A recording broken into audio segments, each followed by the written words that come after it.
नमस्कार, आप देखें एनबी न्यूज और मैं हूं आपके साथ प्रियव्रत दीक्षित। तो चलिए एनबी न्यूज एक्सप्रेस में शुरू करते हैं खबरों का सफर। डेनमार्क के प्रधानमंत्री मेटे फ्रेडरिक्सन का राष्ट्रपति भवन में औपचारिक स्वागत किया गया। यहां पर प्रधानमंत्री नरेंद्र मोदी ने उनके आगमन की फ्रेडरिक्सन के विदेश मंत्री डॉक्टर एस जयशंकर से मुलाकात की। मेटे फ्रेडरिक्सन अपने 3 दिवसीय भारत दौरे के लिए शनिवार तड़के दिल्ली पहुंचे। विदेश राज्य मंत्री मीनाक्षी लेखी ने दिल्ली एयरपोर्ट पर उनका गर्मजोशी के साथ स्वागत किया।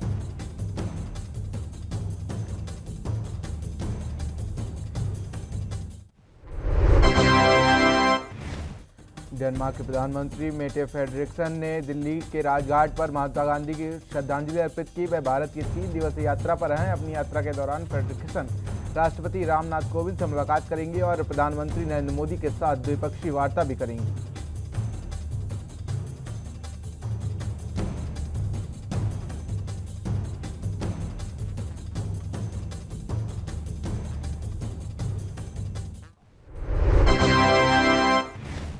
यह देखते हुए डेनमार्क भारत को एक करीबी भागीदार मानता है। डेनमार्क के प्रधानमंत्री ने कहा कि वह अपनी नई दिल्ली की यात्रा को दोनों देशों के बीच संबंधों के लिए एक मील का पत्थर के रूप में साबित करेंगी।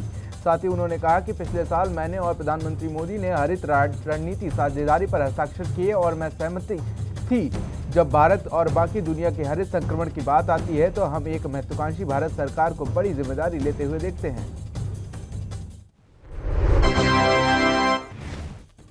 डेनमार्क के प्रधानमंत्री मेटे फ्रेडरिक्सन ने 9 अक्टूबर को दिल्ली में विदेश मंत्री डॉक्टर एस जयशंकर से मुलाकात की। डेनमार्क के पीएम फ्रेडरिक्सन 3 दिवसीय भारत यात्रा पर हैं। इस दौरान जयशंकर ने ट्वीट कर कहा कि भारत की पहली यात्रा पर डेनमार्क की प्रधानमंत्री मेटे फ्रेडरिक्सन का हम स्वागत करते हैं। हमारा हरित सामाजिक गठजोड़ इसके परिणाम स्वरूप और आगे बढ़ेगा।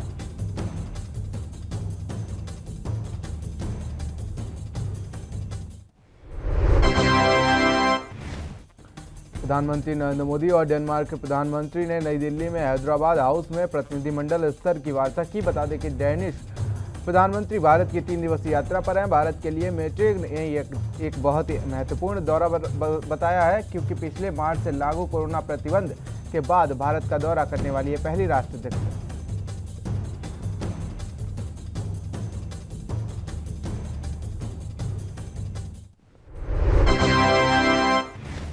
प्रधानमंत्री नरेंद्र मोदी और उनके डेनिश समकक्ष ने दिल्ली में द्विपक्षीय वार्ता के बाद समझौतों का आदान प्रदान किया। कार्यक्रम के दौरान प्रधानमंत्री मोदी ने कहा कि कोविड-19 महामारी के दौरान भारत और डेनमार्क ने अपना सहयोग जारी रखा। अपनी आभासी शिखर सम्मेलन के दौरान हमने अपने दोस्तों और दोनों देशों के बीच एक हरित रणनीति साझेदारी स्थापित करने के निर्णय लिया था। आज हमने इस पर तत्परता के साथ काम किया है।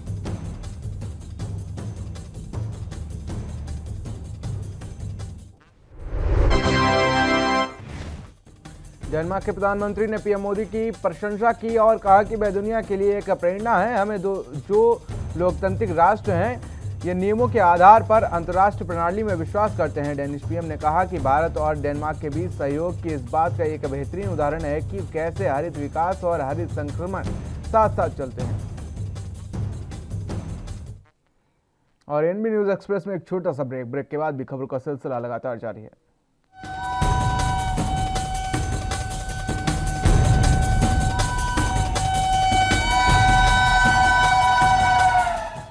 तो ब्रेक के बाद स्वागत है आपका एनबी न्यूज एक्सप्रेस में। चलिए शुरू करते हैं खबरों का सफर। केंद्रीय रक्षा मंत्री राजनाथ सिंह ने नेशनल स्टेडियम परिसर में आयोजित अलंकरण समारोह में भारतीय तटरक्षक कर्मियों को वीरता और मेधावी सेवा पदक प्रदान किए। इस दौरान रक्षा मंत्री ने कहा कि 4-6 नावों के साथ शुरू हुआ भारतीय तटरक्षक अब 150 से अधिक जहाजों और 66 विमान हैं और दुनिया के सर्वश्रेष्ठ समुद्री बलों में एक महत्वपूर्ण स्थान रखते हैं।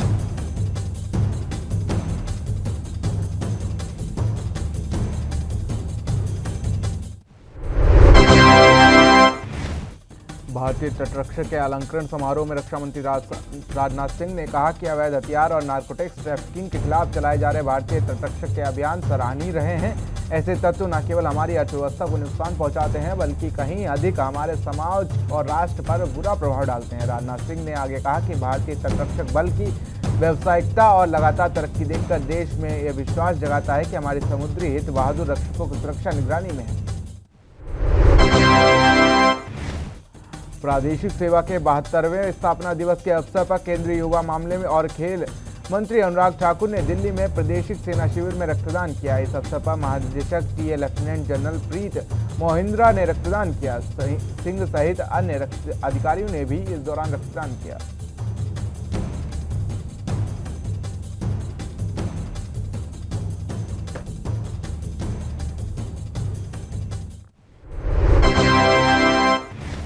भारतीय जनता पार्टी के कार्यकर्ताओं ने मणिपुर के इम्फाल हवाई अड्डे पर पार्टी अध्यक्ष जेपी नड्डा का आगमन पर उनका जोरदार स्वागत किया। नड्डा मणिपुर के 2 दिवसीय दौरे पर हैं। पूर्वोत्तर राज्य में अगले साल की शुरुआत में होने वाले विधानसभा चुनाव के मद्देनजर नड्डा की यह यात्रा महत्वपूर्ण मानी जा रही है।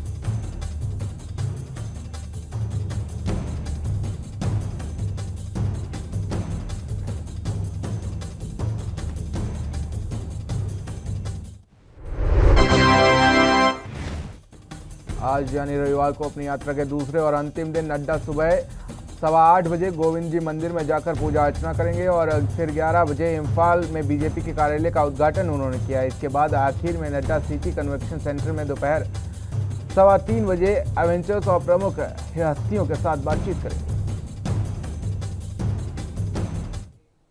फिलहाल वक्त एक छोटे से ब्रेक का। ब्रेक के बाद भी खबरों का सिलसिला जारी है।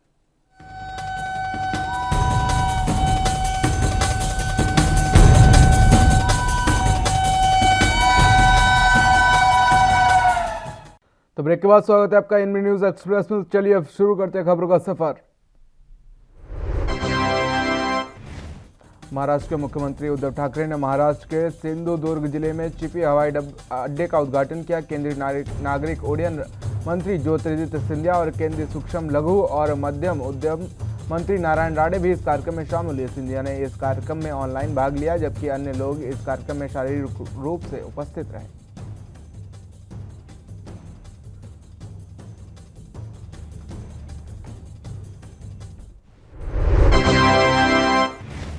भारत में कोलंबिया की राजदूत मारियाना पोचेको ने कहा कि उनका देश में शरणार्थी आबादी के लिए भारत के लिए प्रत्येक प्राप्त करने के लिए उत्सुक है।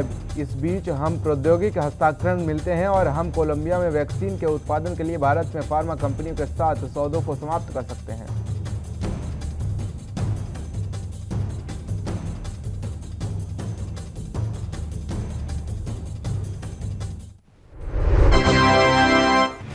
कोलंबिया की राजदूत मारियानी पोचेको ने कहा कि हम भारत में विशेष रूप से कोलंबिया के शरणार्थी आबादी के लिए टीके प्राप्त करने के लिए तत्पर हैं। पोचेको ने बताया कि भारत की घोषणा के बाद आता है कि वह कोविड-19 टीकों के निर्यात फिर से शुरू करेगा।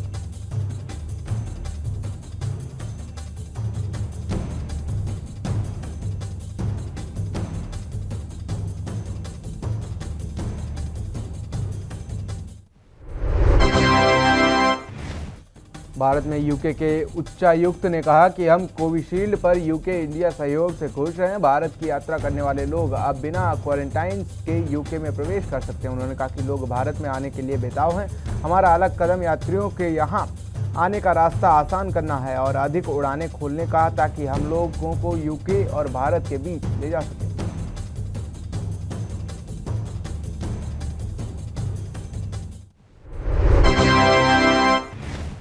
कोलकाता में ट्रांसजेंडर समुदाय ने अर्धनारीश्वर की मूर्ति के साथ नवरात्रि की दुर्गा पूजा मनाई। साथ ही अर्धनारीश्वर की अनूठी मूर्ति को 4 साल से विसर्जित नहीं किया गया है और एक तरफ भगवान शिव और दूसरी तरफ देवी पार्वती के चेहरे को दर्शाया गया है। ट्रांसजेंडर एसोसिएशन की सदस्य रंजीता सिन्हा ने कहा कि मूर्ति पार्वती और शिव को दर्शाती है। इस 4 साल से विसर्जित इसे नहीं किया गया है।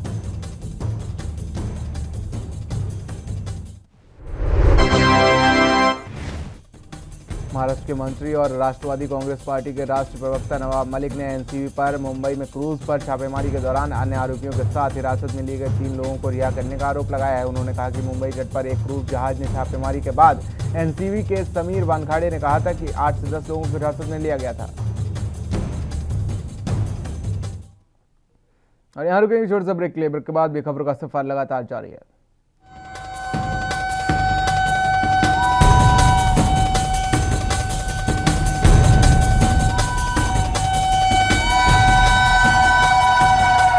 तो ब्रेक के बाद एक बार फिर से स्वागत है आपका एनबी न्यूज एक्सप्रेस में। तो चलिए शुरू करते हैं खबरों का सफर।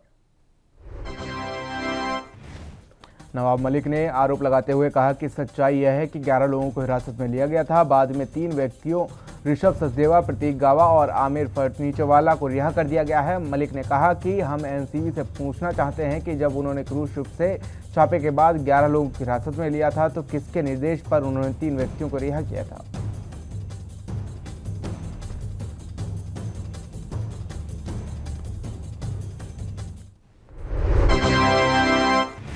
मीडिया को संबोधित करते हुए हरियाणा के मुख्यमंत्री मनोहर लाल ने कहा कि सोनीपत जिले में सिंघू सीमा पर आसपास के गांव के लोगों को एक प्रतिनिधिमंडल मुझसे मिलने आया और सिंघू सीमा तक सड़क की मांग को खोले जाए की लेकर किया। सुप्रीम कोर्ट ने भी इसका संज्ञान लिया है और हमें उम्मीद है कि जल्दी समस्या का समाधान हो जाएगा।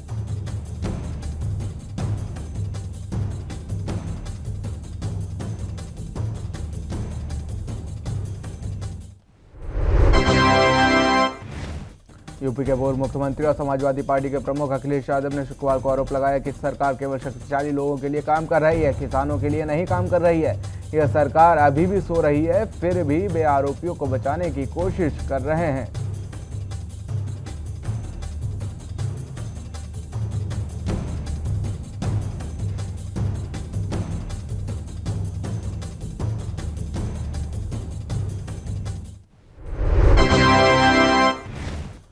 समाजवादी पार्टी के मुखिया अखिलेश यादव ने कहा कि ये लोग सब देख रहे हैं, आने वाले समय में बीजेपी का सफाया हो जाएगा। जिन लोगों ने लखीमपुर जैसी घटना का वीडियो देखा है उन्होंने इसकी निंदा की है। सभी ने सब कुछ देखा है, फिर भी आरोपी अभी तक पकड़े नहीं गए हैं।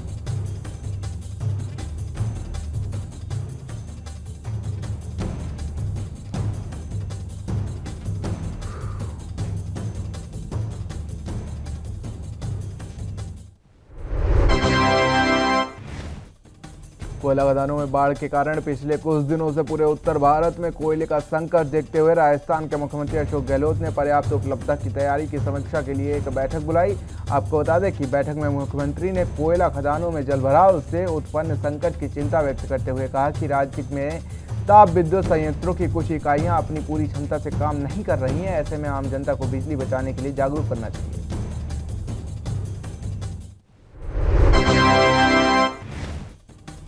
सीएम गहलोत ने कहा कि बिजली संकट से ग्रिड में बिजली की किल्लत है। पवन ऊर्जा संयंत्र भी स्थापित क्षमता से कम बिजली का उत्पादन कर रहे हैं। सीएम ने अधिकारियों को निर्देश देते हुए कहा कि देश में गहराते कोयला संकट और कोयले की कमी के कारण ताप विद्युत संयंत्रों से बिजली उत्पादन क्षमता में कमी के बारे में आम जनता को जागरूक किया जाए।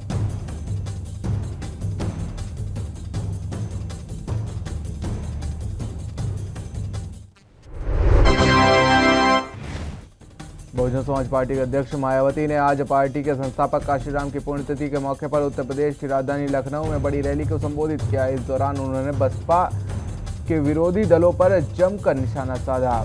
मायावती ने कहा कि बीजेपी, सपा, कांग्रेस आप दोनों वोट जनता की वादे करती है और हवाई वादे करती हैं, उन्हें रत्ती भर भी दम नहीं है। और खबरों के इस सफर में एक छोटा सा ब्रेक के बाद भी खबरों का सिलसिला लगातार जारी है।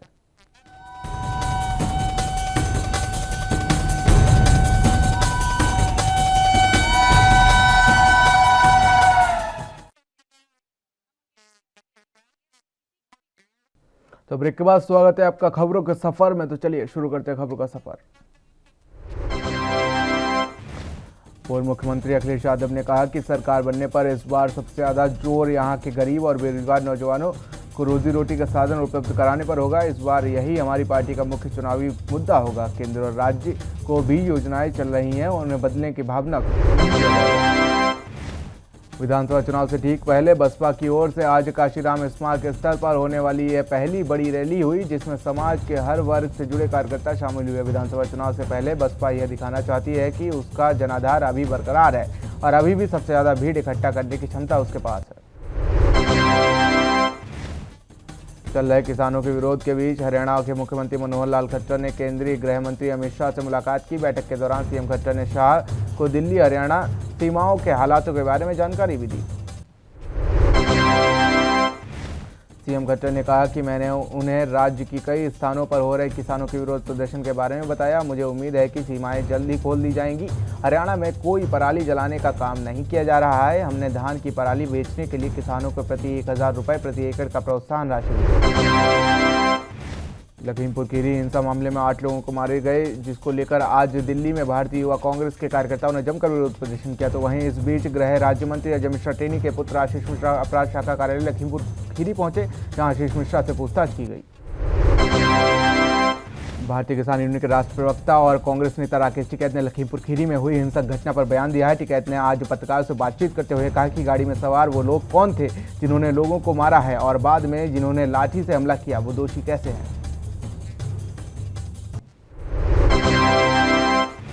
पत्रकारों से बातचीत करते हुए राकेश टिकैत के साथ योगेंद्र यादव भी मौजूद रहे। योगेंद्र यादव ने कहा कि लखीमपुर खीरी हिंसा मामले में संयुक्त किसान मोर्चा 12 अक्टूबर से उत्तर प्रदेश के सभी जिलों में कलश यात्रा निकालेगा। उन्होंने कहा कि 18 अक्टूबर को रेल रोको आंदोलन होगा। इसके बाद 26 अक्टूबर को लखनऊ में किसानों की महापंचायत होगी। एनसीपी के राष्ट्रीय प्रवक्ता नवाब मलिक द्वारा नारकोटिक्स कंट्रोल ब्यूरो के खिलाफ कई आरोपों लगाने के बाद एनसीबी के उप महानिदेशक ज्ञानेश्वर सिंह ने कहा कि एनसीबी पर लगाए गए सभी आरोप निराधार हैं और सोच समझकर पूर्वग्रह से ग्रसित हैं। राष्ट्रीय राजधानी में कोयले की कमी की चिंता जताते हुए राज्य के बिजली मंत्री सत्येंद्र जैन ने कहा कि उत्पादन संयंत्र पूरी क्षमता से नहीं चलाने जाने पर कोयले की कमी है। सत्येंद्र जैन ने कहा कि हमारे पास एक बिजली खरीद समझौता है, जहां वे हमें आधी बिजली दे रहे हैं। हमारे पास जरूरत से 3.5 गुना ज़्यादा उत्पादन की क्षमता है और फिर भी हम बिजली का उत्पादन नहीं कर पा रहे हैं। एक गैर सरकारी संगठन स्वैच्छिक मेडिकेयर सोसाइटी ने विकलांग व्यक्तियों के लिए श्रीनगर में एक मेगा स्पोर्ट इवेंट का आयोजन किया। कश्मीर घाटी के विभिन्न जिलों में विशेष रूप से विकलांग लोगों को wheelchair, basketball, badminton, volleyball, wheelchair cricket आदि के जैसे विभिन्न खेलों में भाग लिया गया। जम्मू कश्मीर खेल परिषद के सचिव नुजाहिद गुल ने इस कार्यक्रम में मुख्य अतिथि के रूप में मौजूद थे। नुजाहिद गुल ने खिलाड़ियों के साथ बातचीत की और इस तरह से आयोजनों में सक्रिय रूप से भाग लेकर उनके कष्टों को कम करने और उनकी निर्भरता को कम करने के लिए उनके लिए लचीलेपन और सराहना की। प्रतिभागियों ने एनजीओ द्वारा उठाए गए इस कदम की सराहना की और कहा कि विकलांग व्यक्तियों के लिए इस तरह के खेल आयोजन अन्य जिलों में भी आयोजित होने चाहिए। प्रधानमंत्री नरेंद्र मोदी और उनके डेनिश समकक्ष के बीच वार्ता के दौरान केंद्रित हरित रणनीति साझेदारी पर भारत के डेनमार्क के दूत ने कहा कि व्यक्तिगत रूप से पहली बैठक थी। वार्ता में रणनीतिकार साझेदारी पर केंद्र की नज़र है। आगामी जलवायु सम्मेलन भी हमें देखने को मिल सकता है। हमें अफगानिस्तान जैसे मुद्दों पर भी चर्चा की है। प्रधानमंत्री मोदी के रूप में शेर बहादुर देउवा की नियुक्ति के बाद जो केपी शर्मा ओली के उत्तराधिकारी हैं, नेपाल के नियुक्ति के 88 दिनों के बाद अपनी पूर्ण और कार्यात्मक सरकार की घोषणा की। देउवा के प्रशासन में 25 मंत्रियों से भरा हुआ है।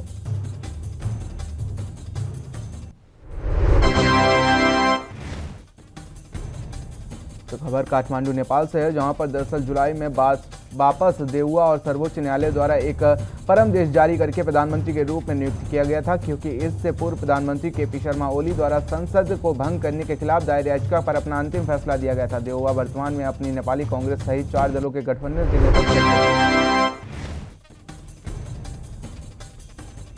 खबर काठमांडू नेपाल से, जहां पर पूर्व कानून मंत्री कार्की का विभाग बदल गया है। पूर्व कानून मंत्री कार्की का विभाग फिलहाल बदल गया है। इससे पहले बालकृष्ण खंड को गृह मंत्री और डॉक्टर नारायण खड़का को नेपाल कांग्रेस के विदेश मंत्री नियुक्त किया गया है। इस तरह से जनता समाजवादी पार्टी के रेणु यादव को भौतिक बुनियादी ढांचा और परिवहन मंत्री, राष्ट्र श्रेष्ठ को संघीय मामले और सामान्य फ्लू महामारी को रोकने के लिए प्राथमिक चिकित्सा प्रदान करने के लिए मॉस्को में संचालित एक एम्बुलेंस वाहन मोबाइल टीकाकरण स्टेशन के रूप में बनाया गया है। इन्फ्लुएंजा के घटनाओं को किसी भी संभावित वृद्धि को बचाने के लिए सरकार ने देश में मोबाइल टीकाकरण केंद्र स्थापित किए। कोई भी रूसी नागरिक उनके पंजीकरण की परवाह किए बिना मोबाइल स्टेशन पर इन्फ्लुएंजा के खिलाफ टीका लगवा सकता है। दस्तावेजीकरण के लिए उनके पासपोर्ट एकमात्र आवश्यकता है। टीकाकरण लगवाने के लिए रोगी को एक सूचित सहमति पर हस्ताक्षर करना होगा। इन्फ्लुएंजा के मौसमी वायरल बीमारी के चलते अब शरद ऋतु में शुरुआती सर्दियों में ये देखने को मिल सकता है। रोम में आयोजित 7वें G20 संसदीय अध्यक्षों के शिखर सम्मेलन को संबोधित करते हुए राज्यसभा के उपसभापति हरिवंश नारायण सिंह ने कहा कि कोविड-19 के देश में एक अवसर दिया है। उन्होंने कहा कि चुनौतीपूर्ण समय के दौरान सभी के लिए भोजन और पोषण सुनिश्चित करने का आत्मनिरीक्षण करना बहुत संतोष की बात है।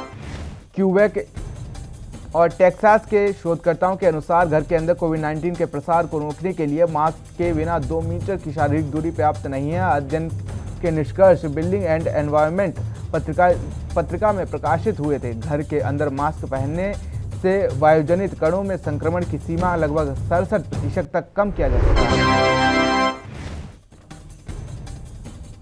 तो खबर दिल्ली से है, जहां पर स्वास्थ्य मस्तिष्क के लिए स्वच्छ हवा पर अध्ययन हुआ है। तो वहीं आपको बता दें कि इसको लेकर यह अध्ययन काफ़ी लंबे समय से चल रहा था। वायु प्रदूषण और संज्ञानात्मक गिरावट पर शोध के संकेत दिया गया है। स्वच्छ हवा अल्मनाइजर और अन्य भ्रमंश को जोखिम के काम करने के बता सकती है। दरअसल 2 यूएससी शोधकर्ताओं ने वायु प्रदूषण को अल्मनाइजर रोग से अधिक जोखिम और तेजी से संज्ञानात्मक गिरावट में जोड़ा है। उन्होंने संकेत दिए हैं कि स्वच्छ हवा मस्तिष्क और स्वास्थ्य के लिए अंदर ला सकती है। कारों और कारखानों में PM 2.0 के रूप में ये जो उत्पन्न हुआ है उससे अल्मनाइजर रोग से जोड़ा जाता है। शोधकर्ताओं ने कहा कि बाल की चौड़ाई से छोटे छोटे कण एक बड़ी समस्या पैदा कर सकते हैं। एक बार सांस लेने के बाद वे रक्त मस्तिष्क की बाधा से परे सीधे नाक के ऊपर और मस्तिष्क में जाते हैं और आमतौर पर मस्तिष्क को धूल या अन्य। विश्व कुश्ती चैंपियनशिप में कांस्य पदक जीतने वाली पहलवान सरिता मोर स्वदेश लौटी हैं। हवाई अड्डे पर उनका भव्य स्वागत किया गया।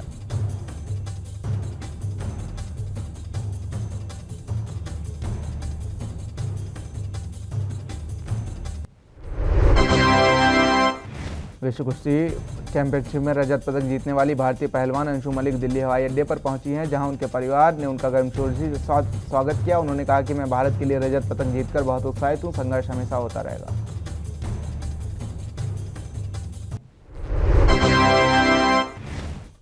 पांच दिवसीय नृत्य संरचना कोरियोग्राफी कार्यों में उत्सव में रविंद्र शतवर्षी भवन में अंतर्गना में संपन्न हुआ। भारत में विभिन्न हिस्सों में 10 नृत्य सैनिकों ने कोरियोग्राफी उत्सव में प्रदर्शन किया।